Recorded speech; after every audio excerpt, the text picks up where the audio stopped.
Going to your butt. Welcome to episode 44 of the Civil War Breakfast Club. I am your co-host, Mary, and I am joined tonight by the most awesome Civil War nerd I know, because I'm a shitty co-host, and I don't know how to do the introduction very well. Darren Weeks. Oh. And the Oscar going to most creativity of a host in an intro is... Anyway, how are you, Mary? How are you? Long time no talk. It's been like almost 10 minutes. It's been a long time. It has. Yeah, this is our first time ever. We've done a double header as we did a early episode with our friend Chris Brown from Civil War Trails. We had an episode a little while ago, which is really, really cool, talking about that. So that will drop whenever you get a chance to Thursday morning. I suppose. Well, Thursday morning. By the time y'all listen to this episode, that episode will have already dropped. And hopefully you listen to it, and hopefully you know about our fundraiser now that we were doing for Civil War Trails, where we have some really awesome autograph books that we are going to be giving away. For every $5 you donate, you get your name entered into a draw to win one of these books. So we will announce those books tomorrow. Well, tomorrow as the crow flies, because that's when this drops, it'll be past 10. So we'll be announcing this as we record this on Tuesday on our Facebook, on our, what do you call it? Our roundtable, Civil Roundtable. I think we can probably announce the books on this episode because people will already know what they are, because this episode's dropping Saturday. All right. Well, you know something? You knock yourself out, because you did, you know something? No, I got to say, you did a great job pulling these authors together, Mary. I give you a hard time. Obviously, it was a slow week at DQ, even for a June week, but you were able to contact some pretty good authors. So why don't you let the listeners know who didn't get a chance to go on a roundtable what books we're going to be raffling off for the benefit to the Civil War Trails. So we are going to be raffling off The Dim White Light by our friend Eric Scheinlein, and Nameless and Faceless Women of the Civil War by Lisa Samia, and Meade at Gettysburg by Dr. Kent Masterson Brown, Three-Cornered War by Dr. Megan Cake Nelson, and The Real Horse Soldiers by Dr. Timothy B. Smith. So we got some good books and maybe more surprises to come. So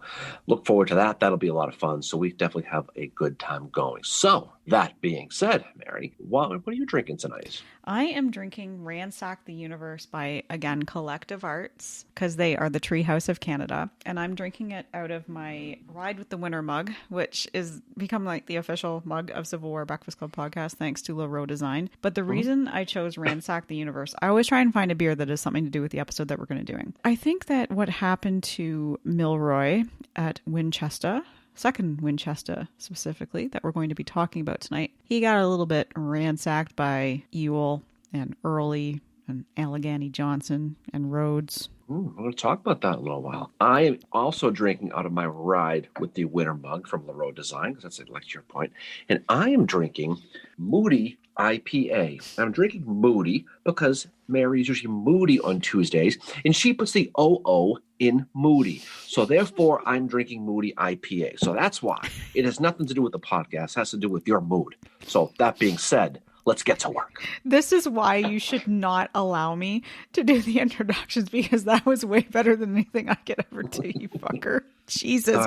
Anyway, if you guys would like Darren to always do the introduction, send us an email at info@civilwarbreakfastclub.com and just tell us that. Nope, not it. Before we get started, I have to commend you for not swearing on the interview with Chris, which I've never heard you go an hour before without swearing. So that's good news. That was hard for me. I'm sure we already broke that streak. So anyway, are we east or west Winchester, Mary? You're the geography expert. So are we east or west? I think we're east, right? Eastern so Theater. We're talking about the Second Battle of Winchester. Not speaking first with the First Winchester, nor to be confused with the Third Winchester. We are talking about the Second Winchester. We are in the Gettysburg campaign. We are in the throes of Robert E. Lee's move north. So we're going to talk about this battle. It's the second largest battle in the entire Gettysburg campaign, and everybody knows what the first biggest battle was. If not, then listen to the wrong podcast. It's not as popular as it's funny how Second Winchester kind of gets the crappy end of the stick. It seems like Brandy Station, which took place on the 9th of June of 1863, gets a lot more press. Well, I think because it's more mainly like a cavalry engagement too, and Jeb Stuart's involved, right? So that could be why. Whereas this one is, it seems to be like a relatively small engagement. Like it's only Ewell's Corps that's involved, but still, it is, to me, it's the gateway to Gettysburg. It's definitely understudied, there's no question, underappreciated. It has enormous impact on what would lead to the Battle of Gettysburg. And not to take away from Brandy Station, but everybody likes the horsies. but this one is really, really important because of what it does. So why is Winchester important? I mean, it's a strategic location in Northern Virginia, and this is a town that changed hands allegedly 46 times in the American Civil War. So it got passed around more than a comb on first grade picture day. But I could have made another more raunchy joke, but I won't. Okay, well, there you go. Friday Night Goddard.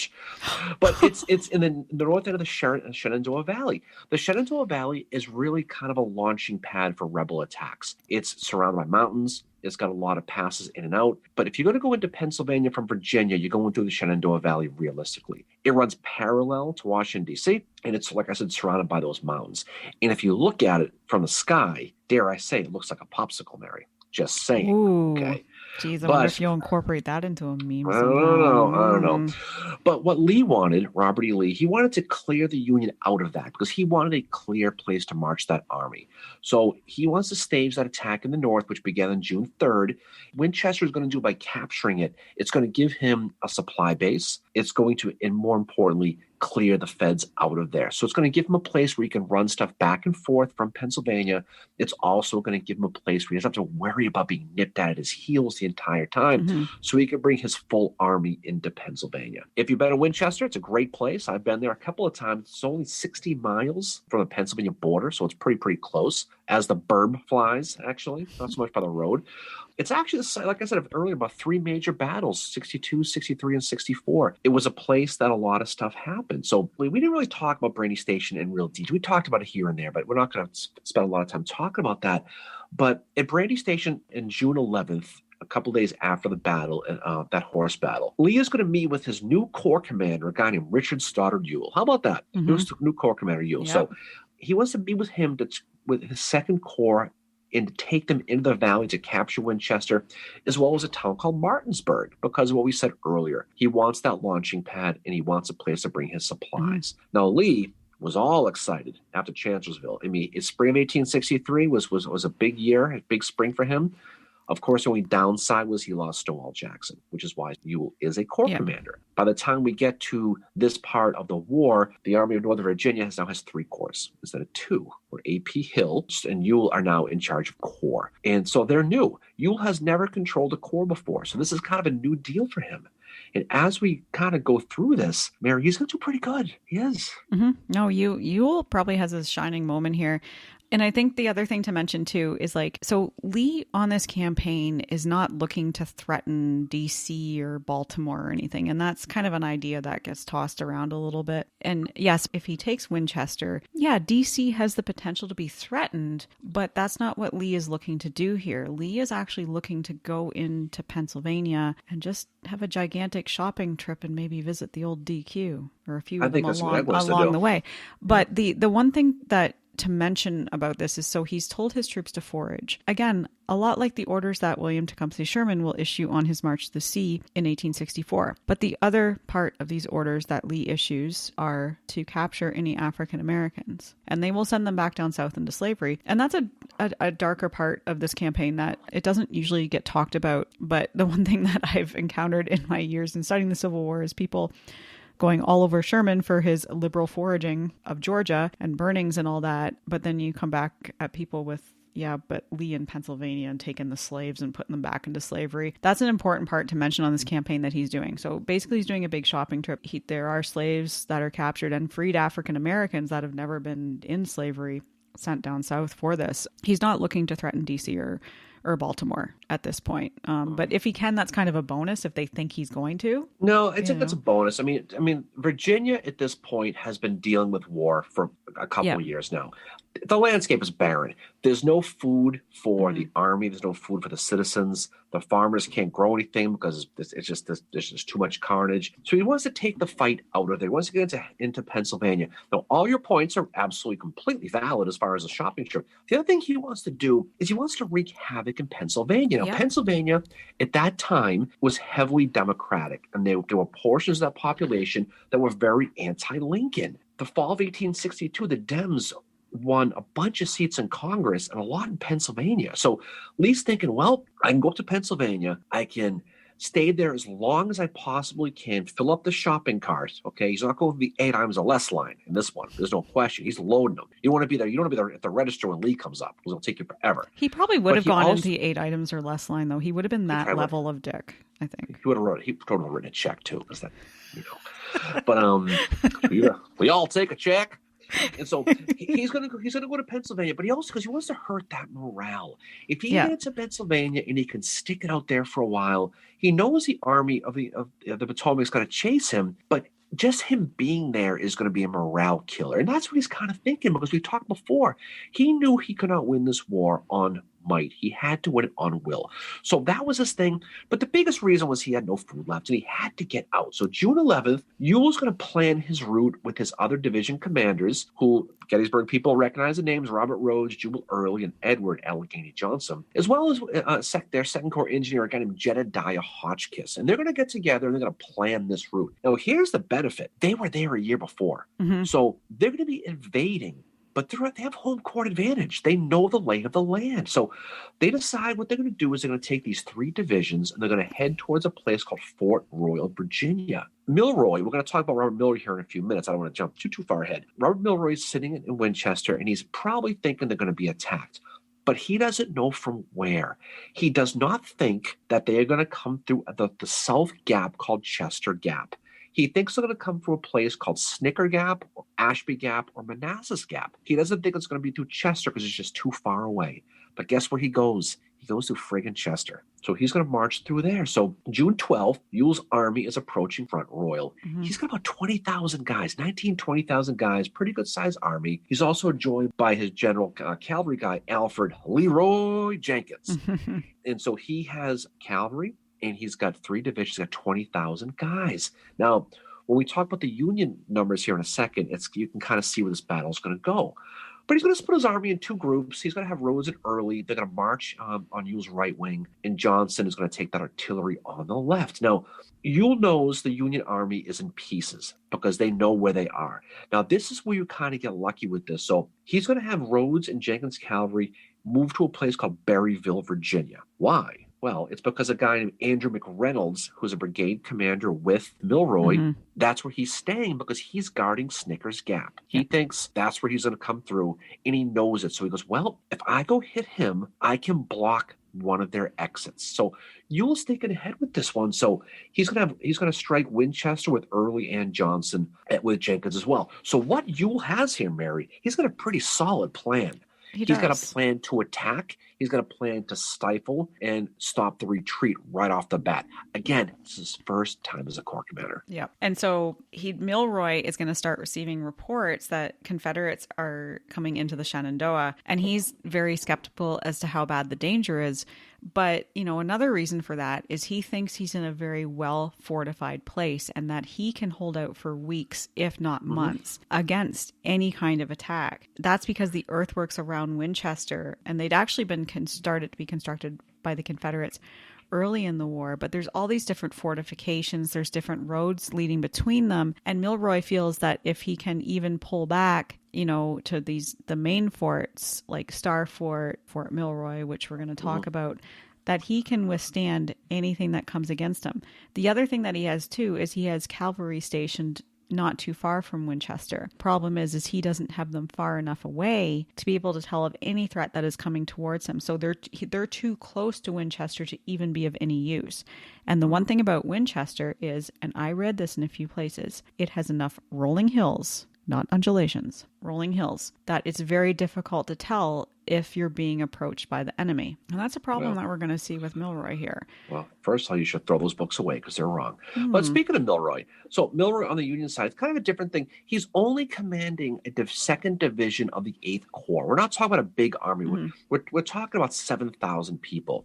He's part of a group called the Middle Department of the 8th Corps. 2nd Division, he's under command of a guy named Robert Schenck. Milroy, we'll talk real quick about him. First of all, undisputed best hair in the American Civil War. We'll just leave it at that. We're going to leave it right there. No. All I've wrote is Howard. So infinity times infinity. He's born in Salem, Indiana, June 11th, 1816. So it was a birthday boy when this thing's about getting ready to start. He's had a birthday. He had to go to West Point. He went to a place called Norwich University, which is here in New England. That's an interesting thing about this battle is there's a lot of them that don't go to West Point. Yeah. Well, we'll talk about that a little bit here in a second too, is what Winchester was kind of thought of at the time. Norwich University is in Northfield, Vermont. He graduated in 1843. It's a military school. I actually have a friend who went there. Many of the cadets, so people have seen the movie Field of Lost Shoes, those VMI guys. Awesome movie. You actually had some cadets from Norwich who took part in the raid at St. Albans in 1864 in Vermont. So it was very similar. They didn't get a movie, just saying. After he finishes with that, Milroy's going to go to law school. And we're going to see how his lawyer mind plays into this later on. He goes to Indiana University, easy for me to say, in 1850. And there he's going to get into the military again. He's going to raise a company in the 19th Indiana. He's going to be made captain after the firing of Fort Sumter. He's going to get his start in 1861, ironically, after serving with George McClellan in West Virginia. He'll fight at Second Manassas with the John Pope, and he's actually going to fight Stonewall Jackson to a standstill and actually kind of pants Isaac Trimble a little bit at this battle too. That's kind of probably his high point. He's an interesting dude, but at Winchester, it's kind of a different story. So we mentioned before, Milroy's looking at the map, and he's thinking they're going to attack at Snickers Gap. He has to, right? That's what he's thinking. He is going to have 3 brigades, and he's going to have Washington Elliott, who is going to be controlling guys from Ohio and Pennsylvania, as well as William Ely and Andrew McReynolds, who I mentioned before. The reason why Berryville is important for this battle with McReynolds is he's going to take 1/3 of his entire division and put them there to defend the Snickers Gap, because you've got a great view. It's a great vista of the whole area. So he's convinced Milroy is that's where they're going to be coming through, and it's going to obviously lead to a gigantic problem. That happens. He doesn't think there's a threat, but he thinks he's going to reinforce it enough. And as we said, like June 12th, Ewell's troops are going to enter the Shenandoah Valley at Fort Royal. Also at this time, Andrew Curtin, governor of Pennsylvania, informs the Pennsylvanians that a large rebel force was in position to make raids upon the states. He's urging citizens to join the militia, but like Milroy, they're not taking this threat seriously. Like, they don't think that anything can happen. On June 12th, there is a skirmish at Middleton, so then Milroy sends some troops to the high ground at Pritchard's Hill, which is 2 miles south of the city. Milroy will end up having his forces concentrated on the ridges west of the town in the 3 highest and most improved forts that were connected by trenches. So you have Fort Milroy, Star Fort, and West Fort. That are the 3 main forts that are going to be occupied, but that is not going to work out in his favor at all. Fort Milroy was originally built by the Confederate troops. It's also called Main Fort. It's got 14 guns, including heavy artillery. You know, a little bit of foreshadowing. Spoiler alert, after the battle, it's going to be called Fort Jackson. It's the strongest of all the forts, could hold 2,200 men, and it's got 4 20-pound Parrott rifles and 2 24-pound howitzers. Star Fort can hold 300 to 400 men, so it's a little bit smaller than Fort Milroy, and then you have West Fort. But like I said, there's going to be an area that is not going to be well occupied. No, and the problem with these forts, too, there are actually 10 total forts. And they call them batteries 1 through 10. 2, 3, and 5 are the big ones. The 3 you mentioned, Star, West, and Milroy. The problem with the 3 big forts is they were built in 1862 by Stonewall Jackson. In which direction were they facing? They were facing north, because that's where they assumed that a battle would take place. So they're already not ready to deal with an attack from the south. If attacks are going to come from the south, they're going to go right through this. They're going to have the town before you even get to the forts. That's a problem. So Ewell does go through that Chester Gap, the south, and he does enter the valley completely unopposed. So on his left flank, he's going to have some. He's going to basically have Early. He's going to have some artillery from the Baltimore Line Artillery and Brown's Artillery, and they're going to approach Winchester from the southwest. The right flank's going to have Allegheny Johnson and that 16th Virginia Cavalry, and they're going to ask basically as a masking force. They're going to be, for the most part, just going to be demonstrating. That Fort Milroy you mentioned, the main fort, it's got a good view of Winchester as well. But here's the thing. We mentioned before about why these guys weren't really West Point guys. Here's probably a good reason why. Again, I could be wrong, but that's just what I surmise. Like Fort Moultrie, this kind of was a resort fort.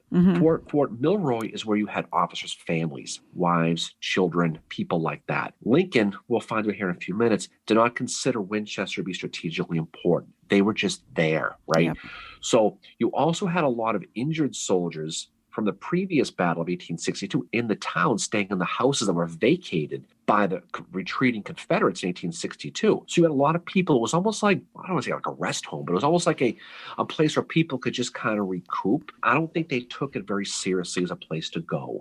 And I think that's a big reason why. I mean, have not read that. I'm just kind of reading through the lines. Well, That's Halleck probably was why taking it seriously because he thought that they were going to be outnumbered. the whole point is you mentioned before about Curtin, right? Yeah. As soon as the deal was, as soon as that city looked threatened, Halleck through Washington and then through Schenck would tell Milroy, get the hell out of Dodge and get to Harper's Ferry. The second you feel threatened, get out. And we're going to find out in a few minutes that Milroy doesn't do it. He ignores that order. So I think they didn't want to fight there. It was not a place they wanted to have a fight. They didn't think it was that. It was the second division of the 8th Corps was more important to them than the town. And so that was kind of part of the issue. June 12, 1863, this is kind of where the whole thing kind of gets rolling. So the 87th Pennsylvania, ironically, a regiment that was filled with guys from Gettysburg and Adams County, as well as the 13th Pennsylvania Cavalry. Milroy's going to send them out. He's going to send them south of the town and around Winchester. And just kind of, he's hearing these stories from Curtin of these rebels. So he's like, you know what, go out there and see what the hell he's talking about. See if you find anything. And it's funny how history repeats itself. And this is an interesting story. So Milroy, I mentioned before, is told by his boss, Robert Schenck, to get the hell out if he feels threatened. That order came right from the top, came from Lincoln to Halleck, to the Rosewoods Clown, to Schenck, right until Milroy. So right down the line. So he knew if there was trouble to get out. They saw, like I said, they saw little strategic value in the town. There's no point in holding it, so who cares?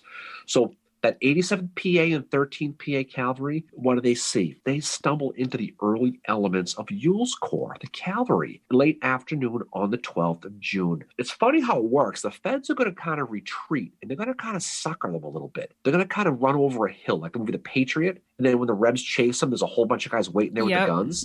That's what happens here. So the 87th Pennsylvania kind of ambushes them and pushes them off. Now, one thing that's important to mention about this battle, every one of these regiments in the 2nd Division of Milroy are all green. They've never seen battle. These are the guys who guarded railroads, they guarded trains, guarded bridges. They never saw battle. So for the 87 to be this aggressive, and they're going to see later on again they were, it's actually impressive because they really did. A guy named Colonel John Shaw from the 87th Pennsylvania, and this is where history repeats itself, Mary. He goes back to Milroy, and this is what he says. We saw rebel cavalry in the town. You know what Milroy says? You're full of it. It's local militia. They're way back in Brandy Station. You don't know what you're talking about. You're green. He goes, I'm telling you, that's rebel cavalry. He goes, you don't know it. And so it's funny how 1 month later, the same thing happened with Heath and Pettigrew. I always got a kick out of that because it's almost the same exact story. Well, it's the same thing as what happens in 1862 with Sherman and Appler at Shiloh. Like, there's no Confederate troops as far as Corinth. Take your damned regiment back to Ohio. Would have been hilarious if it was an Ohio guy saying that to him. That's pretty true. Anyway, but it's just funny what he's saying. You're new. It's not. It's local militia. It's not. How many times did that happen in the Civil War? Well, there was a month apart. It was both involving cavalry. Yep. I got a kick out of that. So the next day, the 13th of June, Milroy is going to say, shit, this Shaw might have been right. He finds out the hard way. This is officially when Schenck really gets a hold of Milroy. It says those rumors from Curtin, they're true. You need to get the F out. You need to go now because you have a gigantic army, about 20,000 guys, who's going to be right up the yazoo here in a second if you don't get the hell out of there. He's going to ignore it for whatever reason, whether he thought he could defend it, whether he felt those forts were sufficient, he chose to ignore the order. And it's going to have gigantic ramifications on him personally as well as entire division. Yep, it is. He ignores that order completely. June 13th, by 4:30 a.m., Ewell's starting to put his plan in motion, which is basically that Allegheny, Johnson, and Early are going to march directly on the town, and Rhodes is going to go with most of Jenkins' cavalry and go to Berryville. As we talked about earlier, Milroy's men are in positions on the high ground northwest of the town. It was actually Jubal Early who steps in with the plan for Ewell that there's a hill west of the town that's not fortified. And he tells Ewell, I think that's where we need to go. Yeah. Is there. And so by late afternoon on the 13th of June, guess where they end up, Mary? They end up in Kernstown again. Guess what? We got trouble in Kernstown again. Yeah. Trouble in Kernstown. Yep. So they end up in the site of the Battle of 1862, when we talked before, Mary, when Nathan Kimball had totally panned Stonewall Jackson. Yep. So they're back again. And ironically, they got back again the next year, too. So every year at Kernstown, poor Pritchard family has to deal with these people. But that's where it's going to be. So the official battle of Second Winchester is going to begin again in Kernstown. So you've got Milroy's green troops, and they will find out that it's not easy being green in the Civil War either. They're going to have 110th Ohio, the 123rd Ohio, the 12th West Virginia, and the 12th and 13th Pennsylvania Cavalry, as well as a Battery D from West Virginia. Now, these guys are, like I said, they're all green. They are positioned along those heights on Pritchard Heights, where is a pretty good place to be totally honest, as well as along Sandy Ridge. That's where the 12th West Virginia is going to be. They're going to be going up against the iron of the Confederacy at this time. They're going against John Gordon's Georgians, and they're going against Harry Hayes' Louisiana Tigers. Oh, the Tigers. Now, these are the last friggin' people you want to see, right? Yeah. If you want to compare, if you want to flip the coin of the Iron Brigade Confederacy, it's probably Hayes' Tigers. These guys are crazy. Like, so interesting history behind the Louisiana Tigers. The name was meant for one specific company, but eventually all Louisiana troops in the Army of Northern Virginia are going to become known as Louisiana Tigers. But during this battle, it is the 5th, 6th, 7th, 8th, and 9th Louisiana that are fighting. The name originally comes from the Tiger Rifles, which was a volunteer company raised in New Orleans as part of Major Chatham Roberdet Wheat's 1st Special Battalion. But one of their claims to fame, and there's one listener that is not going to like hearing this, but Ryan, I apologize. It is someone from the 9th Louisiana that gets credit for killing Phil Kearny at the Battle of Chantilly. And that's one of their claims to fame. And they are actually the ones, as we're going to see at Second Winchester, like they are a big reason that Second Winchester is taken by the Confederates. And honestly, like when I was researching this, you look at the history of the Louisiana Tigers, it completely glosses over what they do at Second Winchester. It goes straight to Gettysburg and what they do there. But I think what they do here is another important part of their story as well, even if they are kind of pantsing the Union. Well, they're going to be the stars of this one. So Gordon and George are going to push back that 12th West Virginia from Sandy Ridge. And Hayes' Louisiana Tigers are going to beat these Ohio guys easier than Alabama beats Ohio State in a football game. That's how easy they're going to push them back off that hill. Now, Milroy's guys, they're going to get pushed back through the town. Now, they're going to redeem themselves here in a little bit. So that 110th to 123rd Ohio, again, green troops, they're going to rally and they're going to actually counterattack along that Valley Turnpike south of the town.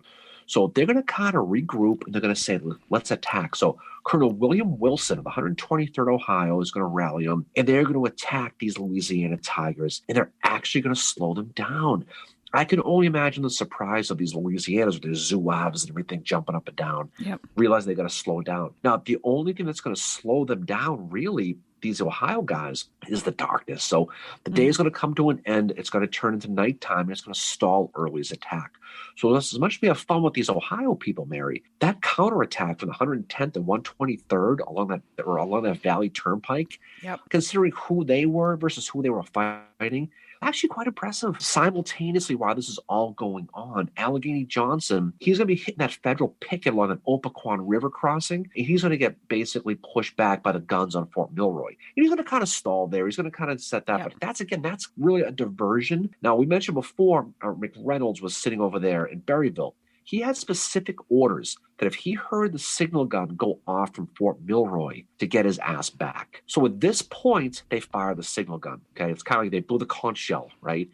And so McReynolds is going to have to get back to Winchester, which he does. And so for the first time in this battle, Milroy has all three of his brigades together. Now, again, he's commanding a division, not a corps. So he doesn't have three divisions together. He's got three brigades under Elliott, Ely, and McReynolds. So he doesn't have a big army. But you're going to have McReynolds. They're going to get put in that Star Fort you mentioned. And the other two are going to be put in Fort Milroy and Fort in the West Fort. So now they're in the big three forts, but they're northwest of the town. And they're giving away the town, and they're putting themselves in a very vulnerable position to attack, really from three different angles, or really four different angles. Milroy at this point has got to see the writing on the wall that he might be screwed. It takes him a couple more days to figure that out. He doesn't realize that he is surrounded. That leads us into, I think we're going into June 14th now. Am I getting that right? June 14th, June day 2 of 14th. the battle. Yeah. Yep, day 2 of the battle. On this day, like, we're going to head over to Washington, D.C. for a second. Lincoln messages Hooker asking him if it's possible that Ewell and his 15,000 could be at Winchester. Now, Ewell doesn't have that many troops. He's got about 12,000 troops. And Hooker gives him a response that is based on information 24 hours old. So it's basically like, no, I don't think so. I think we're good. And Lincoln wanted to know if Milroy's men could hold out for a few days. And if so, could Hooker help them? And Lincoln just says to him, if the head of Lee's army is at Martinsburg and the tail of it between Fredericksburg and Chancellorsville, the animal must be very slim somewhere. Could you not break him? In other words, could you not fucking move, please? Lincoln doesn't know what's going on, and I think it's quite evident, too, that Hooker doesn't know what's going on, and communication is not good in the AOP at this point. Keep in mind, General Meade's not in charge yet at all. This is still Hooker in charge, and that's how June 14th begins in Washington, D.C. Back in Winchester begins with John Gordon reopening his attack, and he's going to quickly take a place called Milltown Heights. It's kind of a big flour-making district in the town. It's just south of the town, but it's an area. And Milroy's going to end up countering by placing that 12th Virginia and 122nd Ohio north of Milltown. And what they're going to do is they're going to take the 12th West Virginia and the 122nd Ohio. In between, they're going to put that Battery D of West Virginia, and it's going to be like a flying V going south. That's going to be the direction. Mighty Ducks, exactly. But that's how it's going to be. Soft hands, Gordon, soft hands. Great movie. And Gordon's going to end up in position again to attack that 12th West Virginia for the second consecutive day because he fought them earlier in Kernstown. And he is going to push them back. Again, these are green troops, and so the numbers do tell the story. They're going to get pushed back, and Gordon's be able to secure a place called Bowers Hill. Now, Bowers Hill overlooks the town. It's a great artillery platform. So the first thing he's going to do is going to place 2 batteries on that hill. Now, this is going to threaten the forts almost immediately. Ewell and Early are going to be up on that hill, and they're going to scout those Union defenses, and he's going to look, and he's going to say, you know what? I'm going to flank these bastards. I've got them. He knows because of the terrain.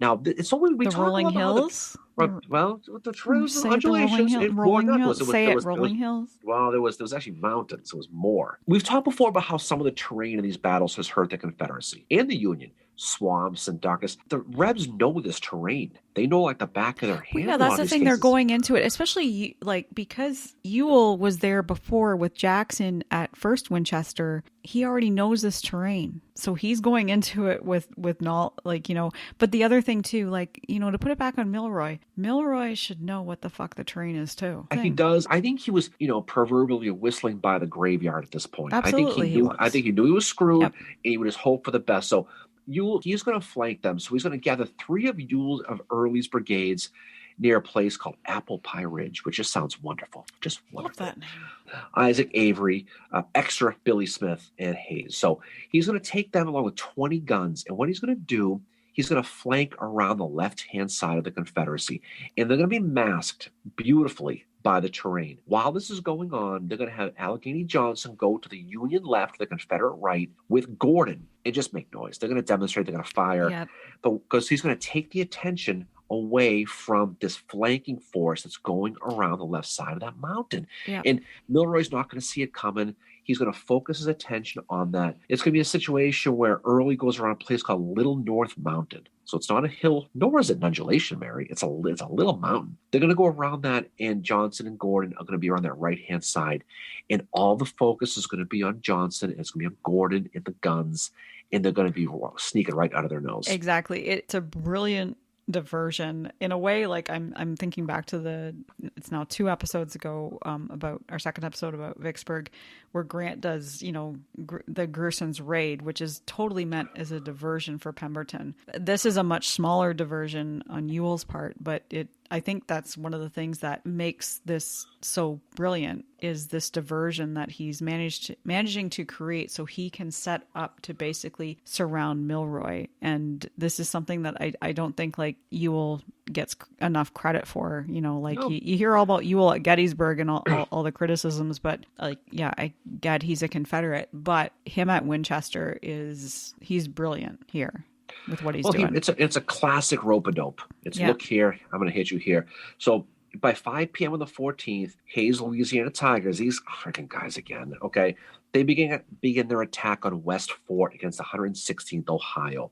And again, it's the battle-tested iron versus the newbies, and so that one gets pushed back pretty quickly. Mm-hmm. The Ohioans get tripped. They end up running to Fort Milroy, and the Tigers are going to take West Fort. Now, the armies are going to sit there at night for the rest of that day and basically trade fire back and forth for the rest of the night. But what's interesting is the guns the Rebs were firing on Fort Milroy are the ones that they were Union guns they took from West Fort. Exactly. So they were using their own weapons on them. So as day 2 ends, going into the 15th, Milroy's sitting there. This is when he has his holy shit moment. Yeah, he has his like, right? We need to vacate the dance floor. So the wolf is at the door. He's surrounded. He knows he's screwed. And so he has that. He's going to hold a council of war, which is always hilarious. We don't know if anybody was there bug-eyed staring into the night or not. But he knows he's outnumbered. You know, he's SOL and JWF. Shit out of luck and jolly well, you know what. Yep. He knows that's what's going to happen to him. So he decides he's finally going to obey orders and retreat to Harper's Ferry, where he was ordered to 2 days before. So he's going to do it. He looks and decides he's going to take a place, this road called the Old Charlestown Road. That's how he's going to do it. So just after midnight on the 15th now, Milroy's going to spike his cannons. He's going to destroy the materials. People don't talk enough about Milroy with this, okay? He's going to leave all those women and children I mentioned before. He's going to leave them in the fort. He's going to leave all those sick people in the town. Yeah. He's going to leave them. He's going to say, I can't take you. So who the hell says chivalry is dead, Mary? Who says, right? That's what he does. He's going to take what he can and say, good luck. See you later. These officers, wives, and children have to deal with these freaking oncoming Confederates. So that's what happens. Now, this is where Ewell doesn't get enough credit. We talked before about how he prepared for the retreat. So he's playing chess while Milroy's playing checkers, that old phrase. Yeah, that's exactly literally what he does, right? Exactly. So he prepped for the retreat, and he was ready for Milroy. So while this is all going on, he's going to send Allegheny Johnson's division northeast of Winchester to block the roads out of town. Rhodes is already blocking the roads in Martinsburg at that Valley Turnpike, so he knows that way's blocked. So he has to go to the Old Charlestown Road. So Milroy is thinking, okay, I'm probably going to need to Kool-Aid man my way out of here because I think I'm surrounded. So he knows he's going to probably have to do it. So if he's going to get to Harper's Ferry, he knows he's in for it. The other thing that's going on is he's in the dark and he doesn't know where the hell he's freaking going. It's 1 a.m. when he's leaving, which is fucking insane. And they do leave wagons behind because they've got to vacate the dance floor as quickly as possible. But at 3:30 in the morning, you have what has become known as the Battle of Stevenson's Depot, which is with Allegheny Johnson's men. So Johnson knows where to go. He's going to block that Winchester and Potomac Railroad. He's going to get to a railroad cut. They're going to be on both sides of it on a bridge. And they're just going to sit there and wait. They're going to set artillery on both sides. They're just going to sit there and they're going to play Twister, and they're just going to wait for these guys to come, which is exactly what they do. If Claiborne was there, he'd be playing chess probably. If that was going on. So they're going to sit and they're going to wait. Johnson's going to place George Maryland Stewart, not to confuse with Jeb Stuart, and along with Jesse Williams' brigade, that Nichols brigade. And so they're going to be ready for Milroy to walk into this trap, which, of course, to your point, at 3 in the morning, he happily obliges and he does it. So the feds are going to stumble right into Williams and right into Stewart, and they are going to get absolutely astroglided. Yeah, they get completely pantsed, astroglided, as Darren says. And they fight for 2 hours.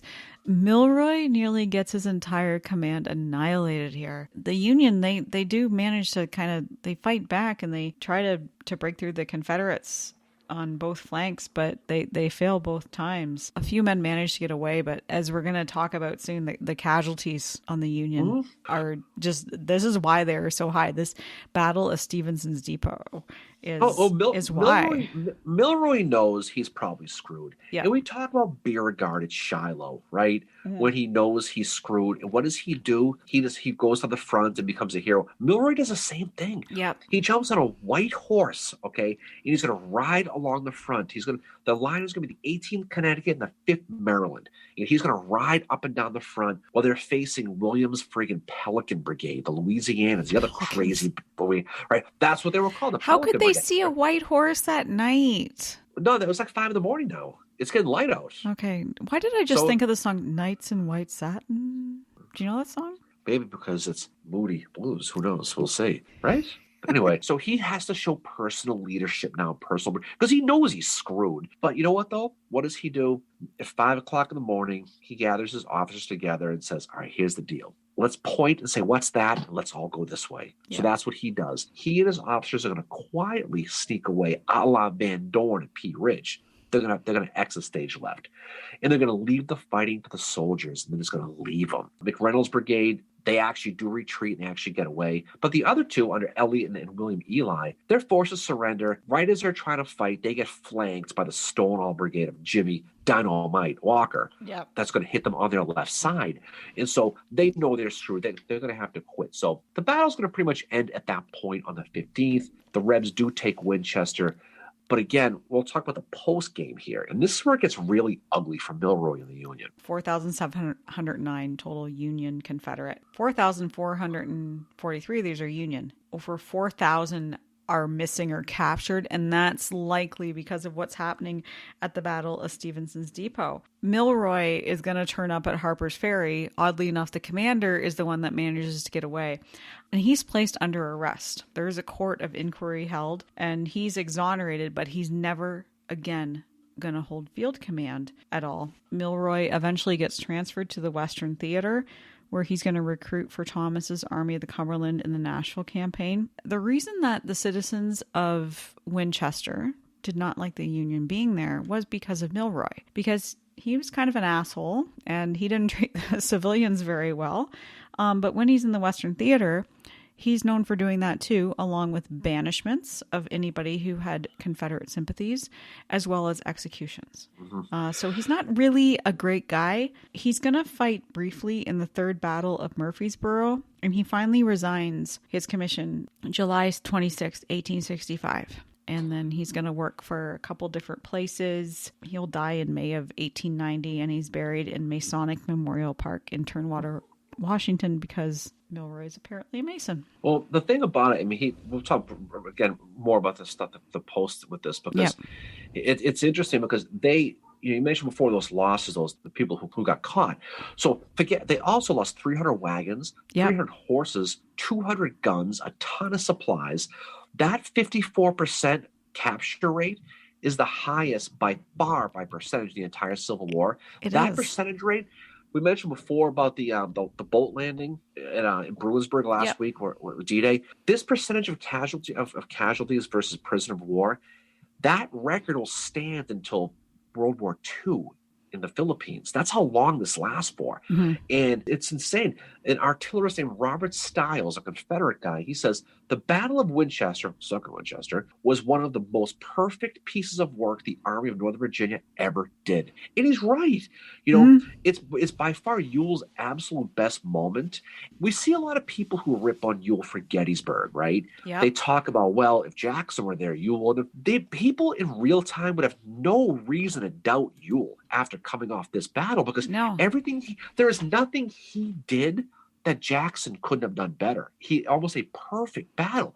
Milroy, you mentioned him, he's going to jump on that train from Harper's Ferry and he's going to go to Baltimore to go meet with Schenck because he's getting called to the principal's office. And Schenck wants to know why. Well, one, why didn't you retreat? We told you to. And why'd you leave the field? And so he's like, we're going to have to arrest you. And he says, okay, well, that's nice. And he leaves and he bails for Pennsylvania before he can get thrown in jail.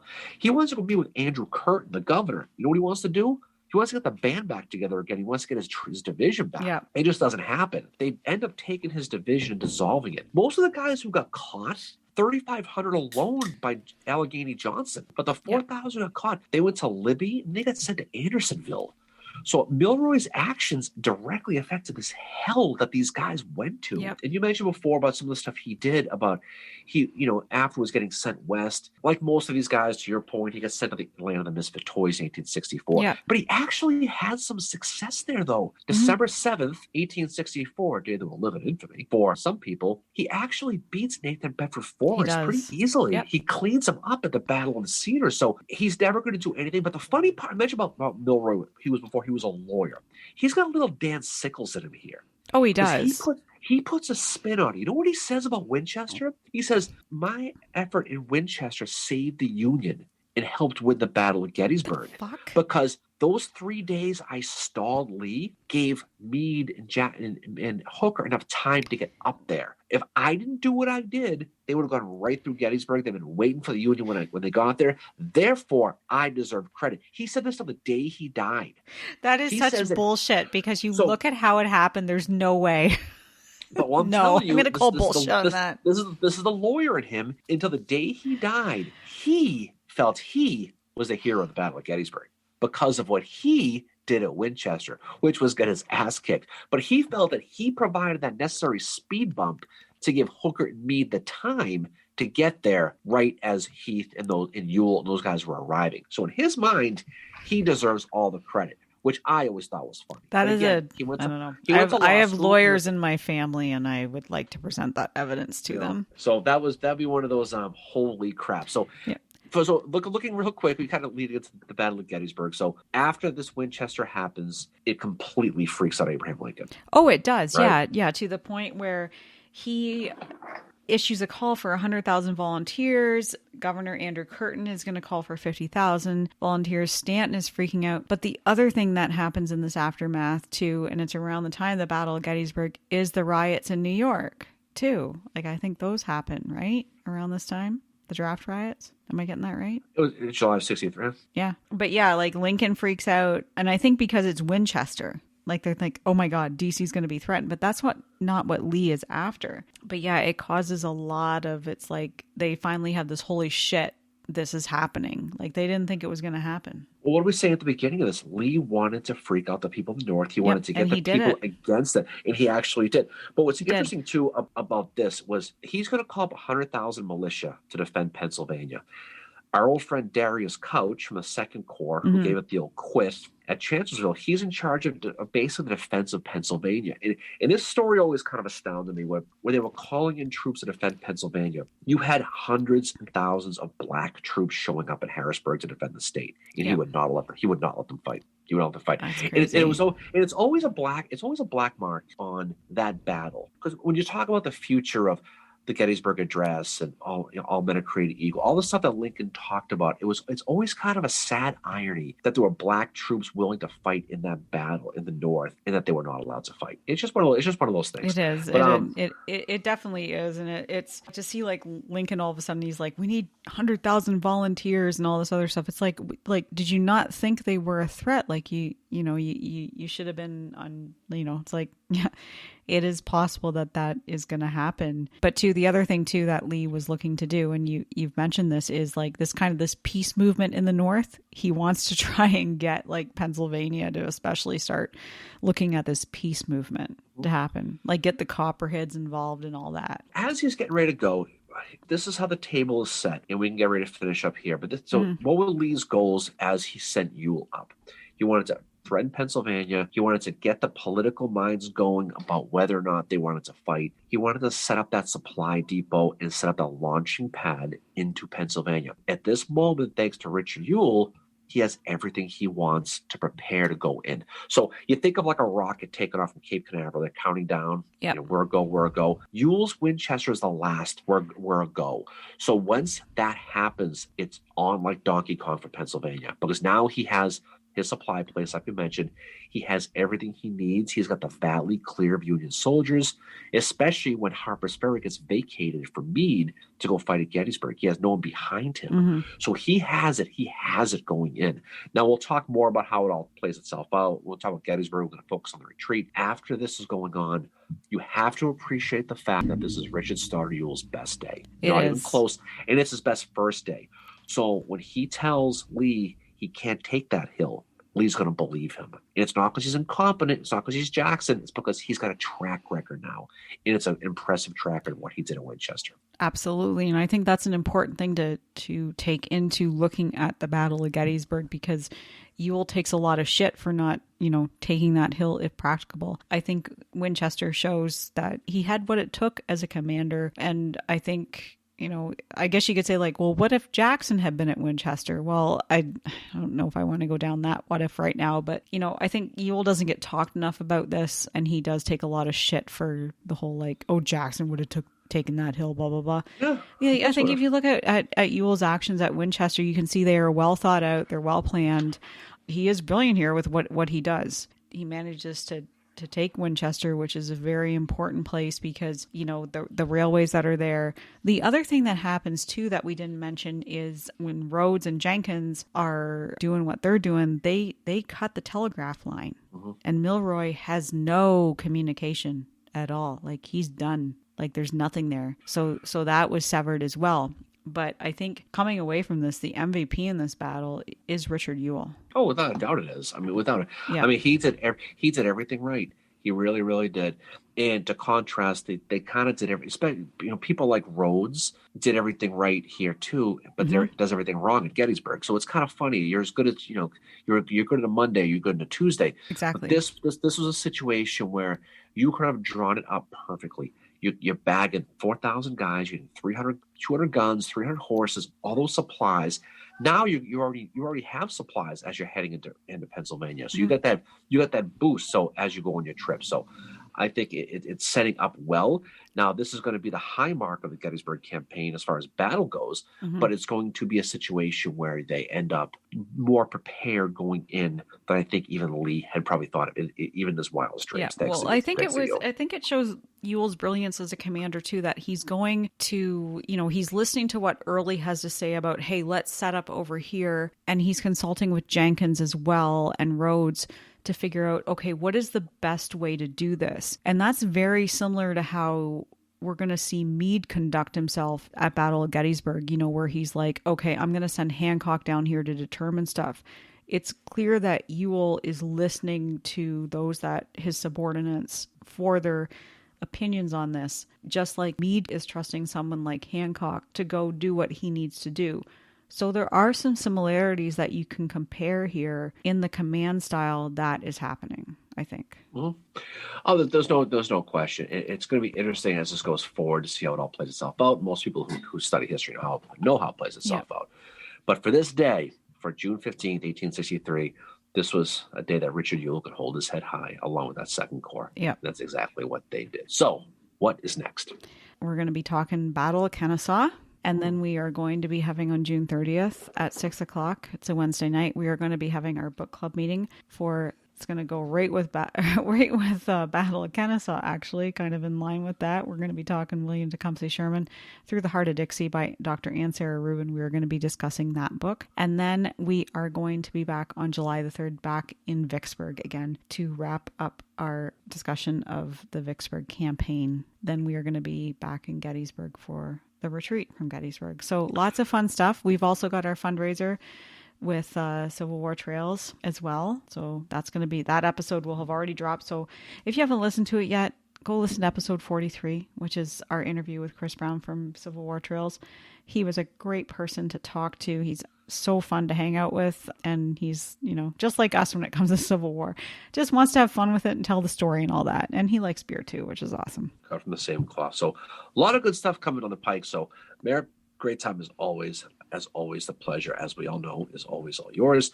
And we will head off to our next exciting adventure, which is our roundtable tomorrow and a trivia contest, as well as some other stuff that we have coming down the road. So any final words from you there, Fincheru? Thank you to our listeners. Please support Civil War Trails by giving them a donation.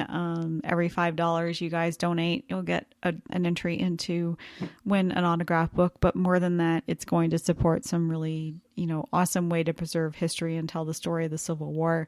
And to you, Darren, despite all the shit you give me, you are a really awesome co-host. Oh, very nice for you. You do give me shit, by the way. You do.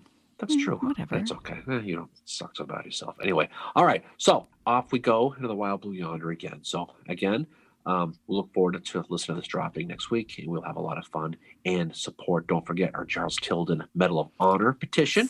Make sure you do that. And of course, we will focus on the great Civil War Trails to get them some money for some new signs. So off we go. So Mary, any final words from you as we head off? Nope. We're good to go. All right. Very quiet spoken today. So I already said it because you asked me before. That's true. You had something on your mind. No, so I have to say it don't. again. All right, well, it's not much in mind. Okay, so there we go.